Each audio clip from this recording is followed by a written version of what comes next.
একটা সাপ, এই যে রাসেল ভাইপার, যেটা বাংলাদেশে এখন খুব বেশি দেখা যাচ্ছে, আগে ছিল না কিন্তু। আগে ওই সাহারা মরুভূমিতে দেখা যেত, মিডিল ইস্টের পাহাড়গুলোতে দেখা যেত, এখন বাংলাদেশে শুরু হয়েছে রাসেল ভাইপার। এই রাসেল ভাইপার এই সাপটা আবার কি করে, ওই মানুষ দেখলে তেড়ে এসে এটাকে মানে ছোবল মারার চেষ্টা করে বা ওই লেজ দিয়ে আঘাত করার চেষ্টা করে, মানুষকে তেড়ে আসে। কিন্তু আপনি গোখরা সাপ বলেন, ওই খরিশ সাপ বলেন, তারপর অন্য যে সাপগুলো, এগুলো কিন্তু আপনি যতক্ষণ তাকে না ডিস্টার্ব করবেন, না আঘাত করবেন, সাধারণত কামড়াইতে চায় না।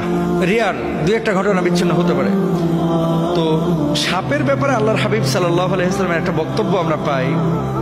নবীজি সাল্লাল্লাহু আলাইহি ওয়াসাল্লাম সাহাবীদেরকে কোন সাপ মারার আগে 3 বার তাকে সাবধান করো, নবীজি বলেছেন সাহাবীদেরকে, যে ধরো একটা সাপকে তুমি মারবা বা আঘাত করবা, তাকে 3 বার সাবধান করো। কি বলে সাবধান করবেন?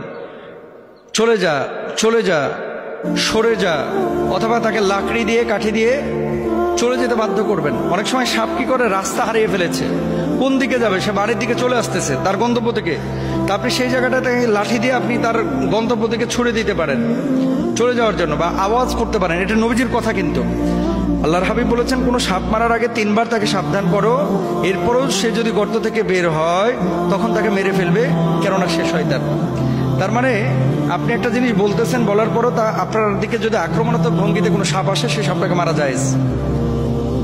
সব কুকুর কিন্তু আপনাকে কামড়ায় না, কিন্তু কিছু কুকুর আছে পাগলা হয়ে গেছে, বাচ্চা দেখলেই তেড়ে যাচ্ছে, মানুষ দেখলেই কামড়ে দিচ্ছে, এরকম কুকুরকে হত্যা করা যায় আছে, এরকম কুকুরকে হত্যা করা যায়। বিড়াল হালাল প্রাণী, খাওয়া যায় না, কিন্তু পালা যায় আছে। এখন এই বিড়াল, তার নখের মধ্যে ভাইরাস অথবা শরীরের মধ্যে কোনো জীবাণু ছড়িয়ে পড়েছে। সমস্ত বিজ্ঞানীরা একমত যে এরকম যদি কোনো ক্ষেত্র তৈরি হয়, তাহলে সেই প্রাণীটা ধরেন আঁচড় দিলে আপনি আক্রান্ত হয়ে যাওয়ার বা মারা যাওয়ার সম্ভাবনা আছে, আপনার ভিতরে জলাতঙ্ক রোগ চলে আসতে পারে। এরকম কোনো যদি বিষয় ঘটে, তাহলে সেক্ষেত্রে মারা যায় যাচ্ছে নবীজির হাদিস অনুসারে। কিন্তু রাত্রিকালীন সময় আপনার পেছন দিয়ে বিড়াল আসতেছে অথবা একটা সাপ দেখেছেন, মেরে ফেলবেন, এটা কিন্তু নবীজি বলেন নাই। মনে রাখবেন, সাপের আকৃতি অনেক সময় জিনেরাও গ্রহণ করে, বিড়ালের আকৃতি অনেক সময় জিনেরা গ্রহণ করে। এটা আমার কথা না, নবীজি সাল্লাল্লাহু আলাইহি ওয়াসাল্লামের নিজের কথা, এবং হাদিসের মধ্যে বিষয়টি এসেছে। দেখেন, হযরত সালিম রাহিমাহুল্লাহ তার পিতা থেকে বর্ণনা করেছেন, রাসূল আকরাম সাল্লাল্লাহু আলাইহি ওয়াসাল্লাম বলেছেন, তোমরা সেই সাপ মারবে যার পিঠে 2টি সাদা রেখা আছে এবং যার লেজ নেই, নবীজি বলেছেন। এখন এই সাপ আমি দেখি না, আপনারা দেখেছেন কিনা জানি না। নবীজি বলছেন যে সাপের লেজ নাই, কিন্তু সাপের পিঠের উপরে 2টা রেখা আছে। অনেকে বলেন যে খড়ি সাপের কথা বলা হয়েছে, অনেকে বলেন যে অন্যান্য বিষাক্ত সাপের কথা বলা হয়েছে।